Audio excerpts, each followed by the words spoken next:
Hello student, कैसे हैं आप सब। उम्मीद करता हूं आप सब अच्छे होंगे, मस्त होंगे, बेहतर होंगे, आपकी पढ़ाई बेहतर चल रही होगी। क्लास 11th केमिस्ट्री में आज का टॉपिक है ऋण विद्युतता। इसके पहले हमने आयनन ऊर्जा कराया था और इलेक्ट्रॉन बंधुता कराया था। शायद यदि उस टॉपिक को आप लोग अच्छे से पढ़े होंगे तो ये टॉपिक आपको आसानी से समझ में आएगा। हमेशा कहता हूं प्यारे बच्चों कि प्रीवियस वीडियो जरूर देखा करो, और वो वीडियो आपको कहाँ मिलेगा तो प्लेलिस्ट बना है 11th क्लास की केमिस्ट्री का, तो प्लेलिस्ट में आप जाएंगे और बेहतर रूप से आप सीख सकते हैं। तो चलिए शुरू करते हैं प्यारे बच्चों। हम ऋण विद्युतता के बारे में बात करेंगे, तो इसके पहले हम थोड़ा सा आयनन ऊर्जा देखते हैं कि आयनन ऊर्जा क्या है। और क्योंकि ये पृष्ठभूमि है थोड़ा सा, यदि आप लोग तीनों चीज़ एक साथ में लेकर चलते हो तो फिर आपको दिक्कत नहीं होगी।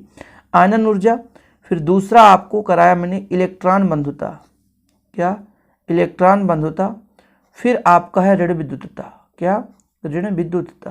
ठीक, इन तीनों को आप कंपेयर करके चलोगे। अब देखो जरा, आयनन ऊर्जा किसे कहेंगे? जैसे हमारे पास कोई भी परमाणु है ना, परमाणु है, इससे हम इलेक्ट्रॉन निकालना चाहते हैं, इलेक्ट्रॉन निकालना चाहते हैं, तो कुछ ना कुछ इलेक्ट्रॉन निकालने के लिए एनर्जी इसको देनी पड़ेगी, यानी बाह्य माध्यम से एनर्जी इसको देना पड़ता है।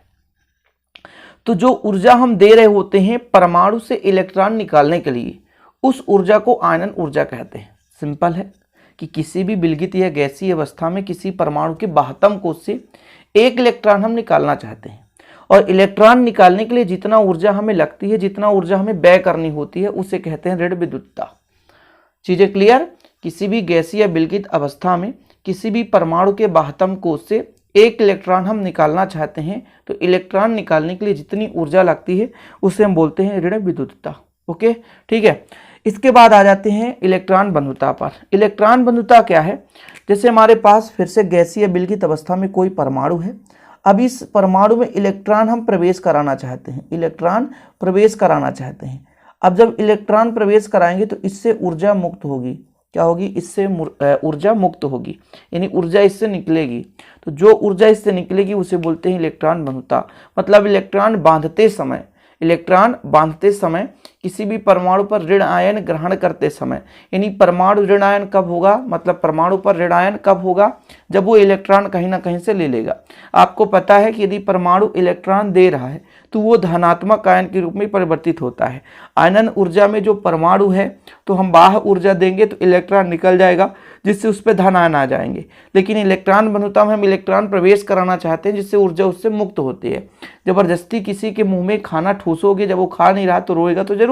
सिंपल है। तो वैसे ही परमाणु में इलेक्ट्रॉन जबरदस्ती आप ठूस रहे हो तो कुछ ना कुछ एनर्जी रिलीज करेगा। भाई साहब, यहाँ पे परमाणु है, इलेक्ट्रॉन है ना, चलो प्रवेश करा रहे हो तो एनर्जी, ऊर्जा मुक्त होती है, उसे कहते हैं इलेक्ट्रॉन बंधुता।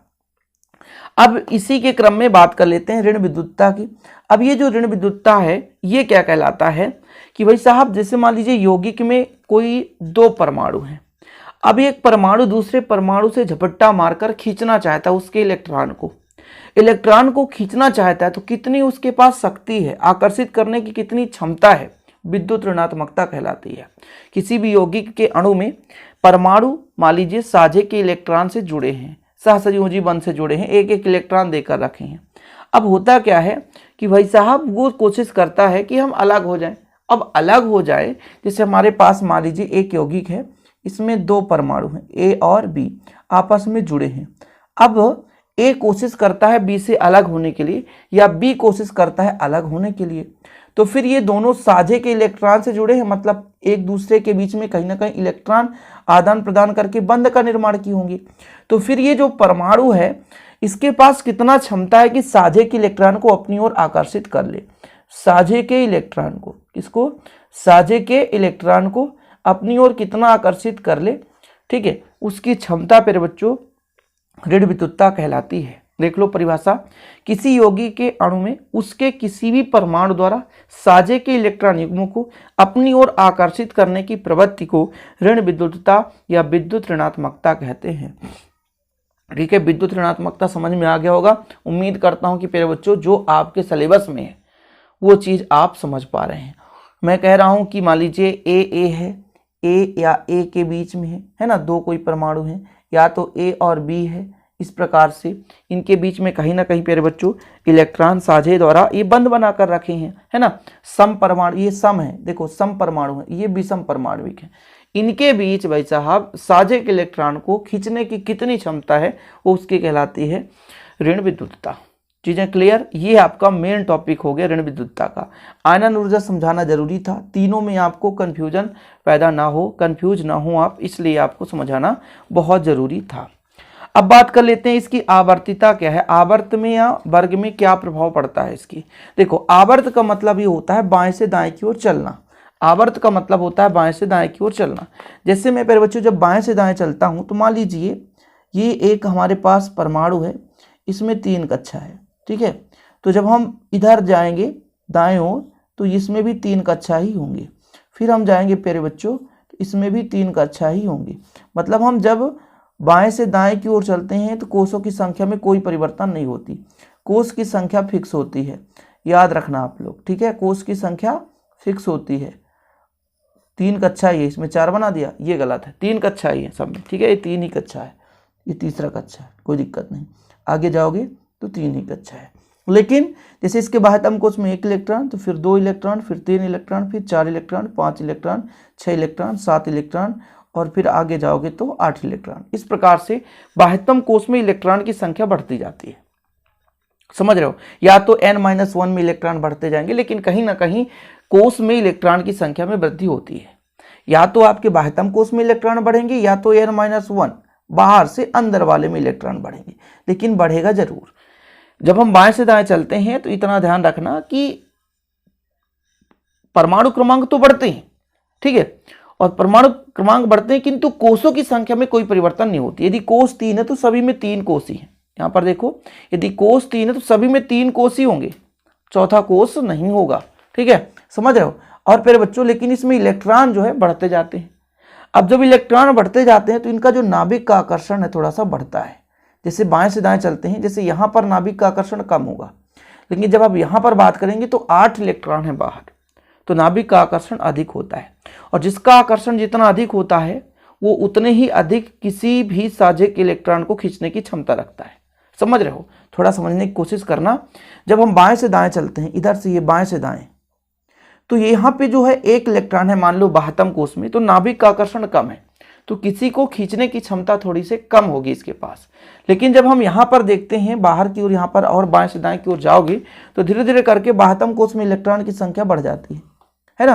तो यहाँ पर जो आकर्षण है अधिक हो जाता है, जो आकर्षण है प्यारे बच्चों वो अधिक हो जाता है, समझ रहे हो, आकर्षण जो है अधिक होता है। आकर्षण अधिक होने के कारण ये साझे के इलेक्ट्रॉन को अधिक मात्रा में खींच सकता है, अधिक मात्रा में आकर्षित कर सकता है।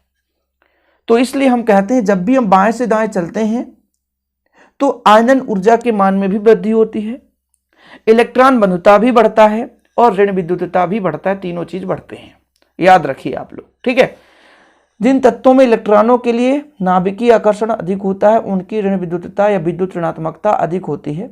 किसी आवर्त में जब हम बाएं से दाएं की ओर जाते हैं तो नाभिकीय आकर्षण बढ़ता है, हमने आपको समझा ही दिया, तथा परमाणु आकार छोटा होता है। नाभिक का आकर्षण बढ़ेगा तो परमाणु आकार छोटा होगा। जैसे आम पकता है तो पहले थोड़ा सा बड़ा रहता है, लेकिन धीरे धीरे दिनों दिन वो बिल्कुल छोटा हो जाता है। आप कोशिश करके देख लेना, बेर देख लेना, बढ़िया सा बेर पहले कच्चा रहता है, पकता है तो बढ़िया सा रहता है, लेकिन जैसे जैसे वो दिन वृद्धि होती जाएगी तो बेर का जो बाहरी परत है सिकुड़ जाता है। ऐसे ही है, आकर्षण बढ़ता है, सिकुड़ने का प्रयास करता है तो आकार में कमी आती है, हल्का फुल्का कमी आती है आंशिक रूप से। ऐसा नहीं कि कोष ही गायब हो जाए, कोष गायब नहीं होते हैं, ठीक है, आंशिक रूप से कमी आती है। तो ये चीज तो क्लियर हो गया होगा। आवर्त में क्या लिखना है वो चीज भी आप समझ गए, आप लोग लिख सकते हो। अब प्यारे बच्चों यहाँ पर कुछ एग्जाम्पल दे के रखा है, जैसे लिथियम है, beryllium, boron, carbon, nitrogen, oxygen, fluorine, ये इधर देख सकते हो, है ना, बाएं से दाएं चल रहे हैं।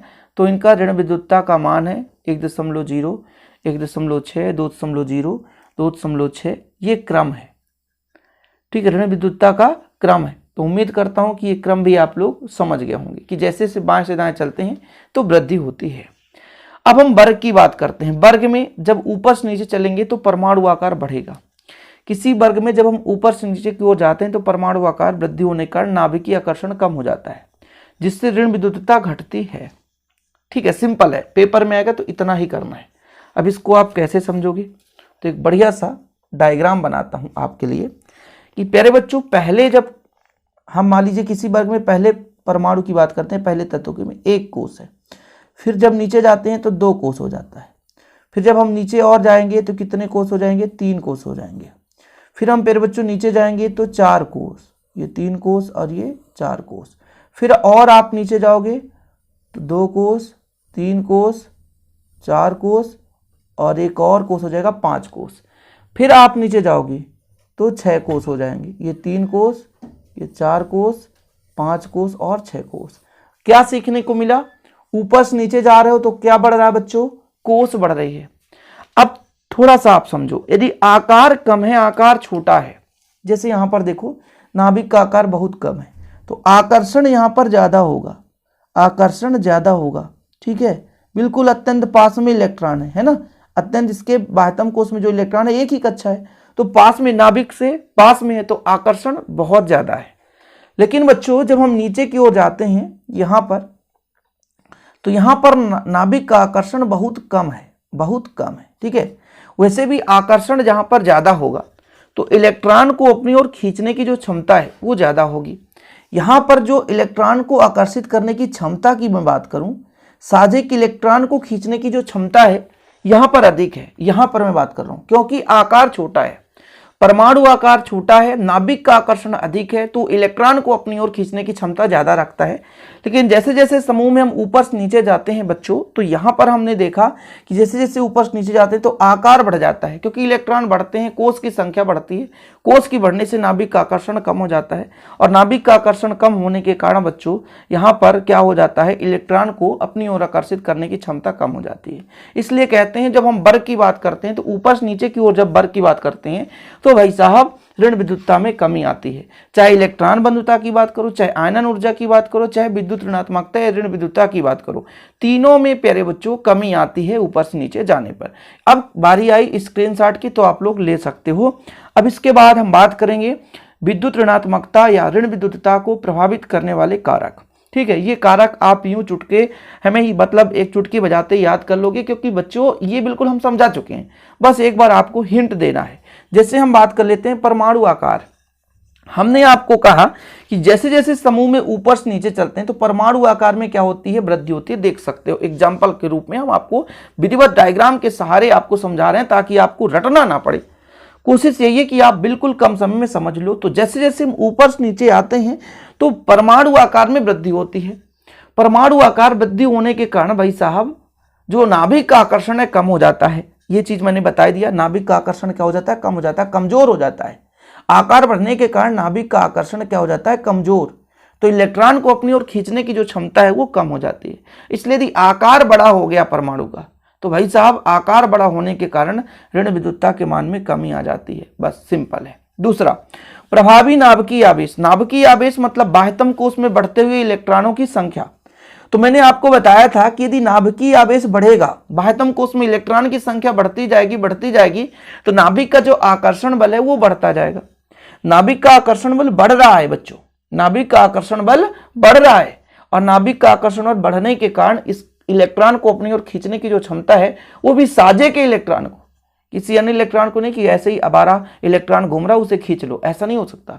साझे के इलेक्ट्रॉन को अपनी ओर आकर्षित करने की जो क्षमता है वो मेरे बच्चों क्या हो जाती है, अधिक हो जाती है, क्योंकि नाभिकीय आवेश बढ़ते हैं। तो नाभिकीय आवेश से विद्युतता के मान में वृद्धि होती है, सिंपल है। और सेम इलेक्ट्रॉन बंधुता भी बढ़ता है और आयनन ऊर्जा भी बढ़ता है।